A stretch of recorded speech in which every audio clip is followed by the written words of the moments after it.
7వ తారీఖు ఇదే నెలలో శుక్రవారం రోజున కొంతమంది ఇదే అంబేద్కర్ దగ్గరకు వచ్చి భూ కబ్జాలకు పాల్పడుతున్నారని లేదా అనేకమైనటువంటి ఆరోపణలు చేయడం జరిగింది. దీనిపైన పూర్తి శాస్త్రీయంగా దానిపైన మాట్లాడడానికి ఈరోజు మేము ఒక్కొక్కరిగా రావడం జరిగింది. వాళ్ళు ఆరోపించిన ఆరోపణల్లో వాస్తవం లేదని, బాధితులనే స్వయంగా మేము బాధితులైన మేమే స్వయంగా ఇక్కడికి రావడం జరిగింది. మొట్టమొదటిసారిగా ముస్తాఫానగర్కి సంబంధించిన బాధితురాలు మాట్లాడుతుంది. మాది గంభీరావుపేట మండలం ముస్తాఫానగర్ గ్రామము. నా పేరు మాన్క జ్యోతి, మా భర్త పేరు తిరుపతి. ఆయన ఉపాధి నిమిత్తం కోసం బతుకు తెరుగుతూ బయట దేశం వెళ్ళినాడు. నేను కూలి పనులు చేసుకొని బిల్లు చేసుకొని బ్రతుకుతాను. మాకు గత 30-40 సంవత్సరాల నుండి మా తాతమ్మ పరంగా వచ్చిన ఆస్తి, మా మామయ్యలు ముగ్గురు, ఒక మామయ్య బొంబాయిలో, ఇంకో మామయ్య దేశం పోవడం వల్ల, వాళ్ళ ఊర్లో లేకపోవడం వల్ల మాకు ఈ పట్ట చేయించుకోలేక కొన్న అతని పేరు మీద ఉండిపోవడం జరిగింది. మారవేణి దేవయ్య, మారవేణి రంజిత్ వాళ్ళు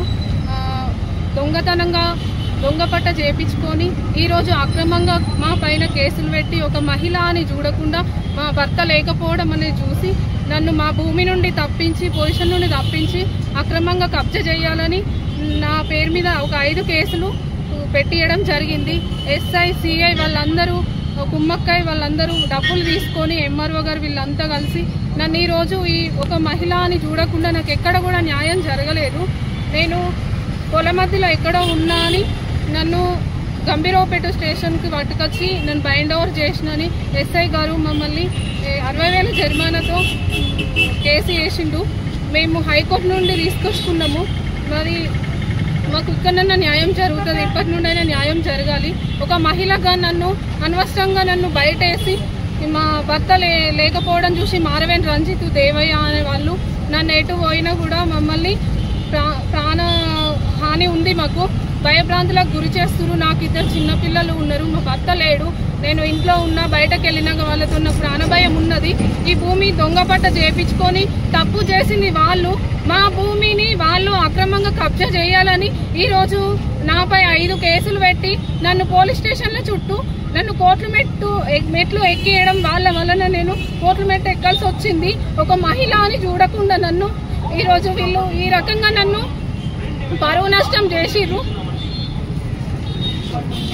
మరి గంభీరావుపేట మా ఆయన ఎట్లయినా చికెన్ పెళ్లి, నాన్ పెళ్లి సార్ కోడల్ని నేను మా అత్తమామ అప్పుడు గదవబట్టు చేసుకోమని నాకు అబ్బాయి ఉండంగానే విడాకులు చెల్లిపో 2001 నుంచి స్టార్ట్ చేస్తే 2016 వరకు నా రేటు 50 లక్షలకు వచ్చింది. 2016 పురుగుల మందు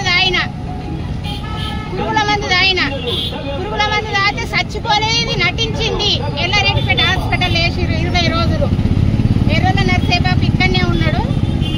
అయినా కూడా సాక్ష్యం ఉన్నాడు. ఎందుకంటే బిడ్డ 50 లక్షలు నీకు లెక్క కాదు. కొద్ది రోజులు ఎక్కడన్నా దూరంగా బతుకుతే మీ అత్తమామ మారుతారు కావచ్చు, కోర్టు లాస్తుంది అని నాకు నా కులపోళ్ళు, నా ఊరోళ్ళు, కులానికి ఒక్కోళ్ళు నాకు గంభీరావుపేట అంటే ప్రాణము. నాకు అందరు పోలీసు వాళ్ళ కడికి నాకు సపోర్ట్ చేసిర్రు.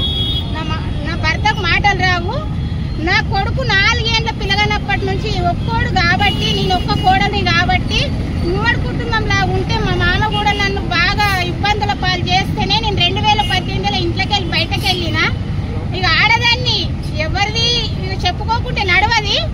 ఇప్పుడు కోర్టుల కేసేసి సంవత్సరంన్నర అవుతుంది. ఏం పీక్కుపోయే ఎవరికి చెప్పుకుంటావు చెప్పుకోపో అని మా మామయ్య నన్ను బెదిరింపులు చేస్తుండు. నా కొడుకుని గుండెని చేసిండు.